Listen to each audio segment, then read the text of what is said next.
Shout out to G-Man Boxing.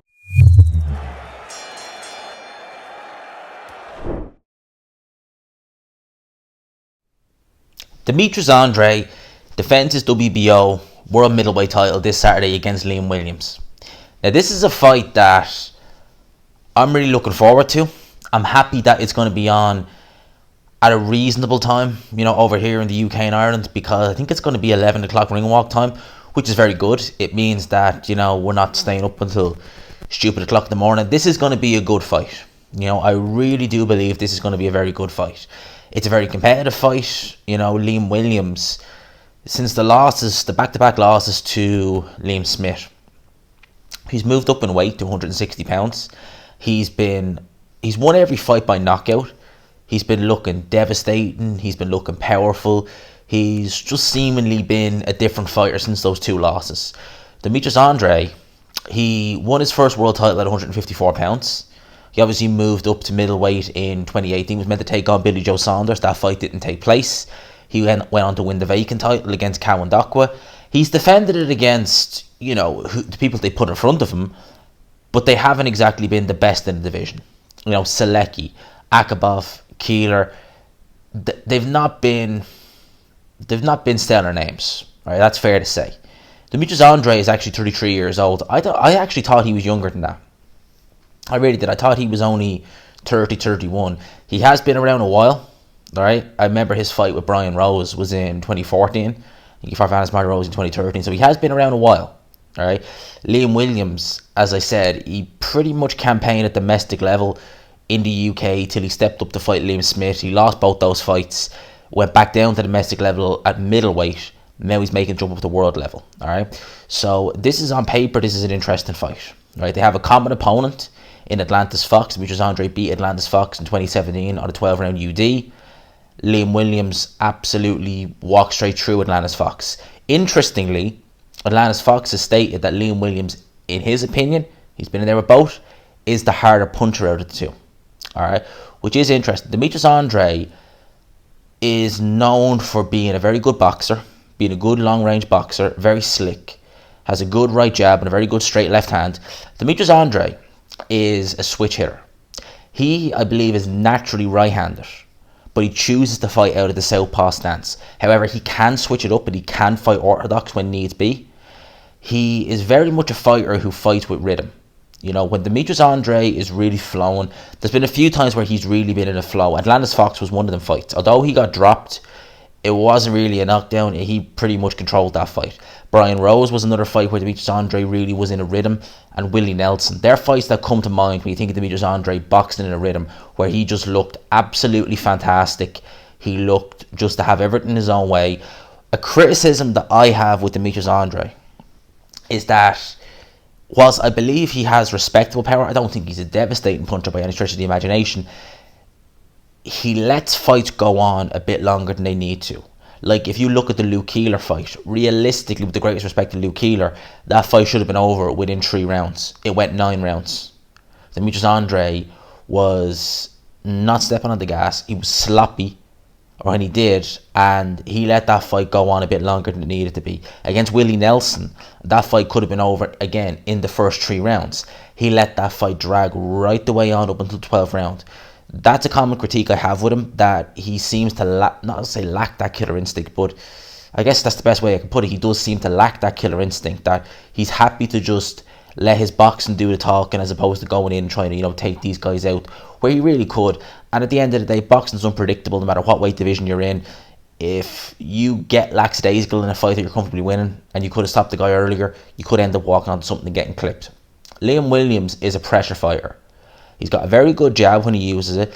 He's very good at getting inside. And his keys to victory in this fight are going to be to try and get inside in Demetrius Andrade. Demetrius Andrade, people look at the Jack Kulkai fight, and I think certain people maybe read too much into that. Yes, Demetrius Andrade didn't look his best in that Jack Kulkai fight, that of which I do not dismiss. He didn't look the best we've seen him in that fight. Jack Kulkai, very similar, applies pressure, got Demetrius Andrade up against the ropes, used the jab to get in.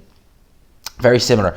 There was a lot of things in that fight, though, that I look back and I say, well, when I think of this, that, and the other, maybe that's why Demetrius Andrade didn't look his best. For example, that fight happened, I think, nearly a year removed from the Willie Nelson fight. So ring rust, I should say, was a factor. Demetrius Andrade being a boxer, pure boxer, that will affect him more than a pressure fighter. That fight was originally meant to take place, I think, October 2016. Demetrius Andrade, by his own admission, didn't, because that fight was in Germany. He did not want to travel to Germany. I think he said that himself. He didn't want to travel to Germany.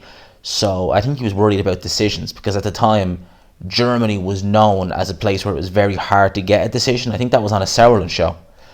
At the time, I think it was actually on a Sauerland show. So he probably had all them in his mind. And I think the ring rust's help didn't help. I think he had an injury as well prior to that. So all that taken into consideration, in my opinion, led to his poor performance. And that was one fight where we saw that Demetrius Andrade, he can be a little bit versatile. Although his rhythm was offset and he did look sloppy at times, late on in that fight, he switched stance to orthodox. And he was actually able to regroup, get back on his bike, and nick the last few rounds in that fight, just purely by boxing out of the orthodox stance. Demetrius Andrade can switch it. As I said, he is a natural right-handed fighter. As far as I'm aware, he is actually naturally right-handed. He does have good power in that straight left hand, and his right jab is very good. His swinging wide punches are not the best. You know, they're not terrible, but they're not his best punches. He actually has a decent uppercut when he uses Demetrius Andrade. If you go and look at him throw the uppercut, and I think against Liam Williams, because Liam Williams will come in with squared shoulders, the uppercut will be a good punch for Demetrius Andrade. He can hurt his opponents early on. He had Luke Keeler down early on. He had Brian Rose down early on. He had Cowan Dockwell down early on. He's had a good few of his opponents down early on. He had Willie Nelson down in the first round. Early on, when Demetrius Andrade is fresh, I think he's really going to want to try and hit Liam Williams with something hard. Let him know he's there. Because Liam Williams, as far as I can see, and from what I've seen in the past, he is a typical on-top fighter. So Liam Williams, if you look at the first Liam Smith fight, right? When Liam Smith started to really kind of regroup and get into the fight, because early on it was very much all Liam Williams. It was very much all Liam Williams early on in that first fight. Later on in that fight, when Liam Smith finally started to kind of get his act together and, you know, really get into it, he was having a lot more success, and you could see Liam Williams looking uncomfortable.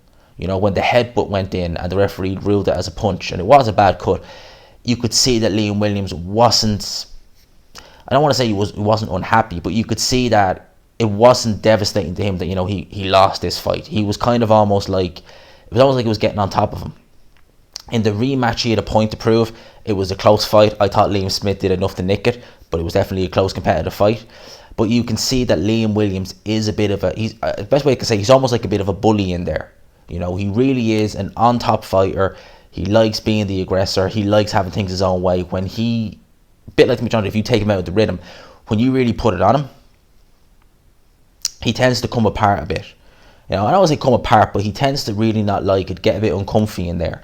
So I think that Demetrius Andrade, if he's keeping that at long range, if he's countering well, if he's in a rhythm, and he's hitting Liam Williams with hard shots, Liam Williams may have a tough time in there. And that's when we may see Liam Williams get a bit sloppy, leave himself open to counters, leave himself open to uppercuts, you know. And potentially, I don't think he'll stop Liam Williams personally. I just don't see it.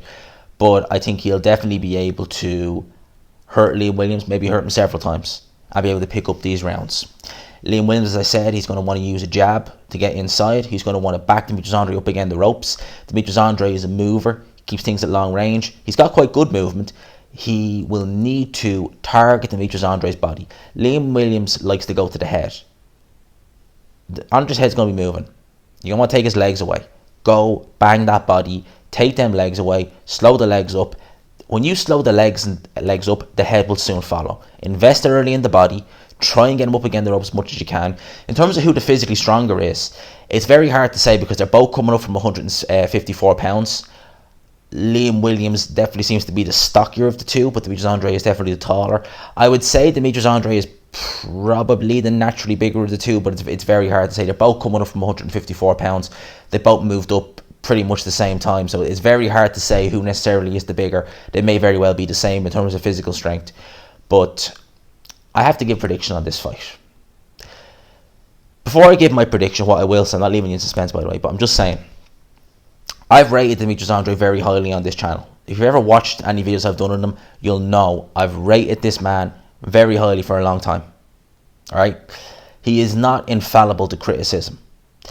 He has frustrated me, given the fact that he's seemingly, I don't want to say unwilling, but he's not fought the opponents that I would like him to fight. He seems comfy to fight the Kawandakwas, the Luke Keelers, the Selekkis of the world, with the greatest respect to them. You know, I know Andrade can fight better guys than that. I know there's more to him than that.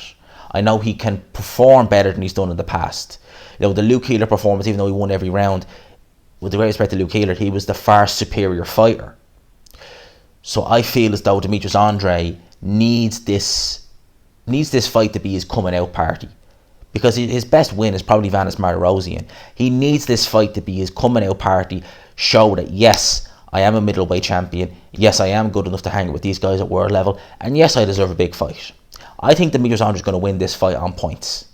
It's going to be competitive. I wouldn't be surprised if one guy or both guys gets dropped in this fight or seriously hurt. But I just feel as though Demetrius Andrade is the better fighter. He's the better boxer. I think even though he is a rhythm fighter, I think he's just a bit more tuned in. I think that he's not so much an on-top fighter as Liam Williams is. And I think we're going to see Liam Williams late on in this fight. If Demetrius Andrade really is having success, we will see him struggle. And we will see him getting a bit more sloppy. My prediction for this fight is probably an 8 rounds to 4, 9 rounds to 3 win for Demetrius Andrade. It's going to be a good fight. Make no mistake about it. It's going to be a good fight. It's going to be an excellent fight. Right? But I think Demetrius Andrade, he's going to keep it at long range. He's got a very long reach. Right? He really does. He's got a very, very long reach. He's got an excellent jab. He moves very well off the back foot. You know, he does a lot of things very well in there. His feet are very good. His judging distance is very good. His timing is very good. Respectable punching power. I like what Demetrius Andrade does in there. I think he's going to be too much. So I think he's going to be too much. This is how much I rate Demetrius Andrade. In 2018, when he was set to fight Billy Joe in Boston, I was picking Demetrius Andrade to win that fight. And I'd still pick him now. That's my thoughts on this. Let me know your thoughts in the comment section below. Hope you enjoyed the video. If you did, smash the like button if you did. Subscribe, of course, if you're new to the channel. #GMansRocks, all that good stuff. Lads and lassies, I'll talk to you. Peace.